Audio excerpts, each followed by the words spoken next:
Hello everyone, welcome back to my channel. I'm Pastor KZ. Thank you so much for your emails from yesterday's video. I will revisit that topic at another time. Today's topic, own your part of the story. Oh, this is going to be a good one. Own your part of the story. Now this coincides with last Thursday's video because I received an overwhelming amount of emails regarding hurt people. And I may have to end up doing a series on that because y'all thank you so much and keep the emails coming, but I have so many emails about last Thursday's video. So I want to talk a little bit today about owning your part of the story. See, it's easy to blame everybody and every situation for why you are doing things the way you're doing them or what has happened in your life, but sometimes you got to own your part. Now, I want to say this for sure, and again, I'm no expert, but I'm just giving some opinions here. When I say own your part, what I am saying is that you must acknowledge your feelings. First of all, some of you deny how you feel about it. You've got to acknowledge your feelings and your part of what went wrong.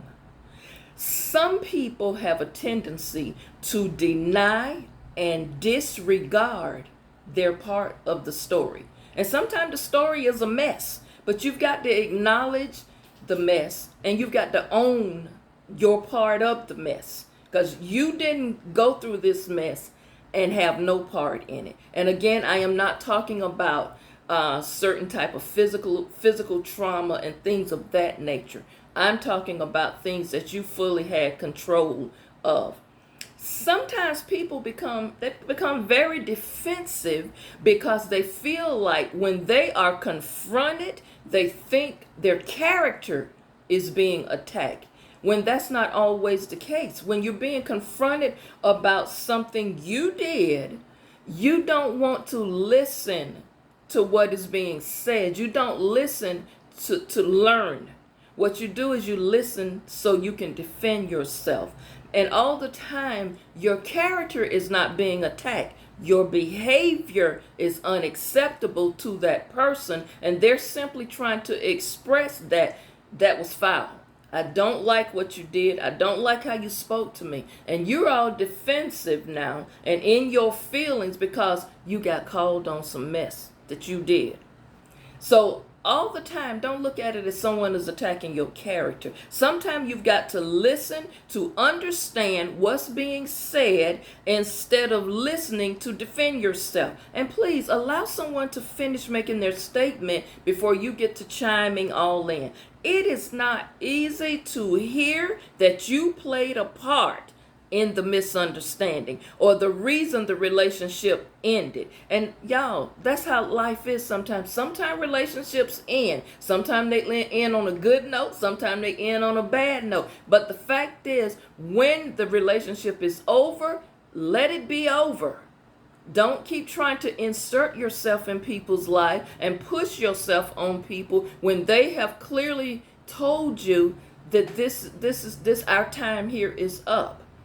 And most of the reasons when it's up, and some people, y'all like to say you got caught off guard. Some of the reasons the relationship is over is not because you got blindsided. Let me holler at you men just for a moment. Usually when your wife or your woman leaves or she's done packed and she's out the door, that's not the first time you've heard her complaint that something was wrong. When a woman gets fed up and finally makes a move, it means pretty much, boy, this is over. It's no talking about it. Well, can we talk about it and tell me what's good? I've been telling you for 10 years what's wrong. I'm done. That's usually how it is when a woman leaves. And but on a different level, when a man is done, sometimes it has nothing to do with your cooking. Oh, I was a good wife. I cooked, I cleaned, I did. Sometimes it has nothing to do with that. Could it be it's something about your behavior? Your attitude? Because some women, let's just put it out there, ladies, some of y'all got some messed up attitudes. You don't know how to speak to your man, your husband. You're very disrespectful. You're mouthy. You don't know when to stop. See, I come from an era, from a household of training, and a lot of this also has to do with how you was raised. I was raised to know how to be respectful. Even if I have a disagreement with my husband, I know how to approach him respectfully, and I know when to sit down. I never forget, my grandmother told me one time, and she says, baby, don't never walk behind a man when he's already mad. Don't keep it going. You've said your piece, now let it ride. And another thing she always taught me, don't ever try to get in public and show out. Don't get in public and disrespect and carry on like that. You talk when you're home.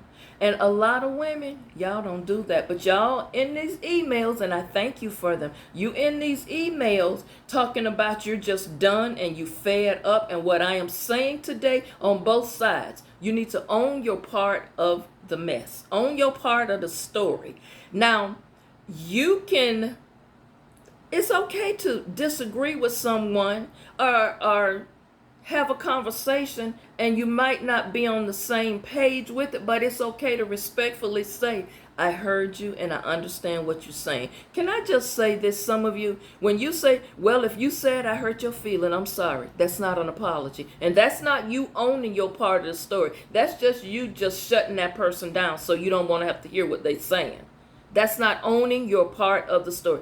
Getting up, walking abruptly away, slamming the door, blocking them from your phone, that is not owning your part. Now, when a person owns their part and say, you know what, you have some valid points, I do apologize if I made you feel that way. But understand this, where I am in life right now, you're not a part of the story anymore. You got to learn on the other end of that to be okay with that. Now, you can choose to feel anger about it. You can blame the person for their part and put all of this stuff. But there comes a time when you have to look yourself in the mirror and say, you know what? Yeah, I need to own this.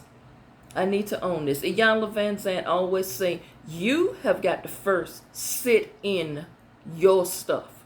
You've got to sit in who you are, who you have become, and your part of the story. See, some people don't want to own it.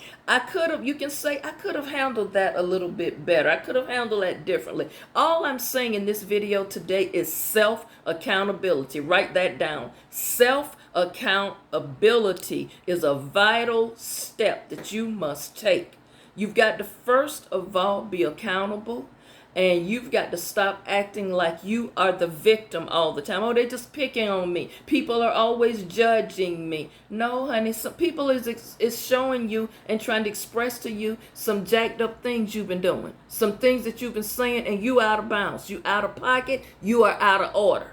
And you don't want to own that. And sometimes it's okay to say to yourself, there are some things about me I need to work on. I need to change. Breakthroughs begin when you can focus on improving things about yourself. And it takes humility. It takes a level of humbling yourself to say, I was wrong and I could have handled that better. And I have to own my own part of this mess. And let me say this. And when you owning your part of it and asking forgiveness, that's not always going to garner you a reconciliation. Be okay with that. Be okay with someone saying, I accept your apology, but basically I don't want anything else to do with you. Be okay with that. That's a part of owning it. Y'all, make sure whatever you do, you prioritize your peace. I cannot say this enough. These emails I'm getting, I've never known so many people have no peace of mind. You don't have peace in your home.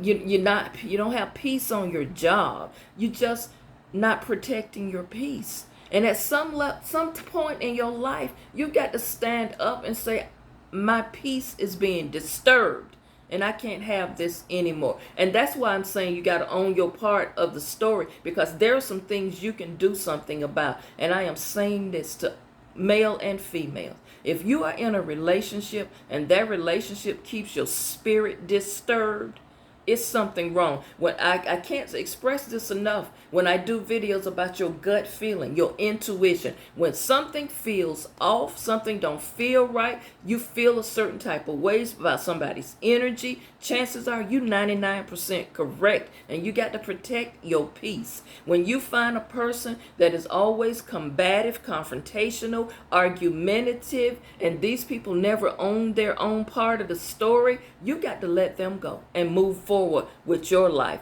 I pray that you have learned something today. Please, at the end of the video, comment, like, and share the video with other people. Go over to my YouTube channel and hit the thumbs up button, and please make some comments. Whatever you do, get yourself focused and find your balance. Shades of purple all this week. Tell me what you think in the comments. Have a wonderful day. I will definitely see you back tomorrow.